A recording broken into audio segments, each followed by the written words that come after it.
ഇന്നത്തെ ഒരു ദിവസം എന്ന് പറയുന്നത് എനിക്ക് അത്രയും അഭിമാനമുള്ളൊരു ദിവസമാണ് കേട്ടോ. എൻ്റെ മുത്തശ്ശീനെ ഇവിടുത്തെ PTM ഗവൺമെൻറ് കോളേജിലേക്ക് ചീഫ് ഗസ്റ്റായിട്ട് ഇൻവൈറ്റ് ചെയ്തൊരു ഡേ ആണ് കേട്ടോ.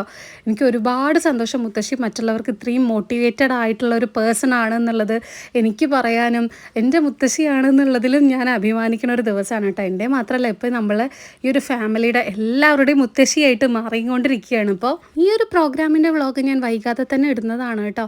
അതിനിടയിൽ നമ്മൾ പ്രോഗ്രാമൊക്കെ കഴിഞ്ഞ് നമ്മളവിടുത്തെ കോളേജിലെ ഗാർഡനിലേക്കൊക്കെ ഒന്ന് പോയി. നല്ലൊരു അറ്റ്മോസ്ഫിയർ ആണ് കേട്ടോ. അവിടുത്തെ കുട്ടികളും ടീച്ചേഴ്സൊക്കെ കോർപ്പറേറ്റ് ചെയ്ത് നമ്മളടുത്ത് ഭയങ്കര ഫ്രണ്ട്ലി ആയിട്ടുള്ള ടീച്ചേഴ്സും എല്ലാവരും സ്റ്റാഫും ഒക്കെ കേട്ടോ. ഞാൻ അമ്മയ്ക്ക് ബർത്ത്ഡേക്ക് ഗിഫ്റ്റ് കൊടുത്ത ഈ ഒരു സാരി കൊടുത്തിട്ടാണ് അമ്മ ഇന്ന് നമ്മുടെ ഈ ഒരു കോളേജിലേക്ക് പോയിട്ടുണ്ടായിരുന്നത്. എല്ലാവർക്കും സാരി ഇഷ്ടമായോ എന്നുള്ളത് കമൻറ്റ് ചെയ്യാൻ മറക്കരുത് കേട്ടോ. എനിക്ക് നല്ല ഇഷ്ടമായിട്ട്. അമ്മ പറയണ തടി ഉണ്ടെങ്കിലും തടിയുള്ളവർക്കൊക്കെ കൊടുക്കാൻ നല്ല സിമ്പിളാണ്. നല്ല ഇങ്ങനെ ഒതുങ്ങി കിടക്കുന്ന ഒരു സോഫ്റ്റ് ആയിട്ടുള്ള ഒരു സിൽക്കിൻ്റെ സാരിയാണ്. നിങ്ങൾക്ക് ഇഷ്ടമായോ?